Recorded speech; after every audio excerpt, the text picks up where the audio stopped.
ಜೈ ಶ್ರೀರಾಮ್ ನಮಸ್ತೆ.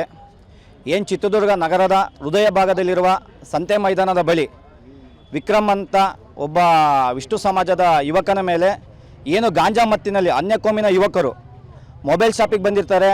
ಆ ಮೊಬೈಲ್ ಶಾಪಲ್ಲಿ ಡಿಸ್ಪ್ಲೇ ಹಾಕಿಸೋದಕ್ಕೆ ಕೇಳಿರ್ತಾರೆ ಹಣನ ಎಷ್ಟು ಅಂತೇಳಿ. 100 ರೂಪಾಯಿ ಜಾಸ್ತಿ ಇರುತ್ತೆ ಅಂತ ಹೇಳಿರ್ತಾರೆ. ಆ ದೃಷ್ಟಿಗೆ ಆ 100 ರೂಪಾಯಿ ಜಾಸ್ತಿ ಅಂದೋದಕ್ಕೆ ಅವನ ಮೇಲೆ ಹಲ್ಲೆ ಮಾಡಿ ಕೊಲೆ ಮಾಡೋದಕ್ಕೆ ಹೋಗಿರ್ತಾನೆ. ನಮ್ಮ ಸಮಾಜ ಎತ್ತ ಸಾಕ್ತಿದೆ ಅನ್ನೋದೊಂದು ಭಯ ಆಗ್ತಿದೆ. ಅವ್ರು ಸ್ವಲ್ಪ ಸಂಘದ ಜೊತೆ ತೊಡಗಿಸ್ಕೊಂತಿರ್ತಾರೆ, ಹಿಂದೂ ಸಮಾಜ ಜೊತೆ ಕೆಲಸ ಮಾಡ್ತಿರ್ತಾರೆ. ಈ ರಾಜ್ಯದಲ್ಲಿ ಎಲ್ಲ ವಾತಾವರಣ ನೋಡ್ತಾ ಇದ್ದರೆ ಇದು ಒಂದು ಹಿಂದೂಗಳ ಮೇಲೆ ನೇರ ದಾಳಿ ಮಾಡ್ತಕ್ಕಂಥ ಕೆಲಸ ಅನ್ಯಕೋಮಿನವರು ಮಾಡ್ತಾ ಇದ್ದಾರೆ. ಇದಕ್ಕೆ ನೇರ ಉತ್ತರ ಕೊಡೋ ಕೆಲಸ ಹಿಂದೂ ಸಮಾಜ ಮಾಡಬೇಕಾಗುತ್ತೆ ಅಂತ ಮಾಧ್ಯಮದ ಮುಖಾಂತರ ಎಚ್ಚರಿಕೆ ಕೊಡ್ತಿದ್ದೀವಿ. ಇದು ಈ ಕೂಡಲೇ ಇಂಥ ಯುವಕರನ್ನ ಬಂಧಿಸಲಿಲ್ಲ ಅಂತಂದರೆ ನಾಳೆ ಚಿತ್ರದುರ್ಗ ಬಂದಿ ಕರೆ ಕೊಡಬೇಕಾಗುತ್ತೆ ಅಂತೇಳಿ ಪೊಲೀಸ್ ಇಲಾಖೆಗೆ ಎಚ್ಚರಿಕೆ ಕೊಡ್ತಿದ್ದೀವಿ. ಈ ಕೂಡಲೇ ಒಂದು ಪ್ರತಿಭಟನೆ ಮಾಡ್ತಿದ್ದೀವಿ ಅಂತ ಹೇಳಕ್ಕೆ ಇಷ್ಟಪಡ್ತೀನಿ. ಜೈ ಶ್ರೀರಾಮ್ ನಮಸ್ತೆ.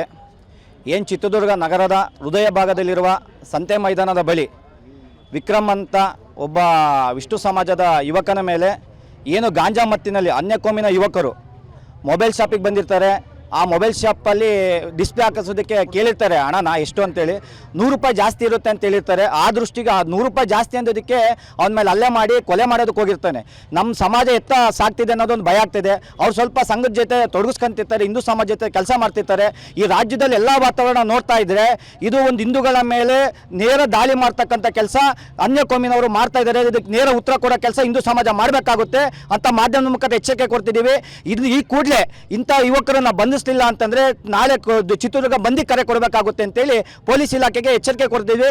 ಈ ಕೂಡಲೇ ಒಂದು ಪ್ರತಿಭಟನೆ ಮಾಡ್ತಿದ್ದೀವಿ ಅಂತ ಹೇಳಕ್ಕೆ ಇಷ್ಟಪಡ್ತೀನಿ.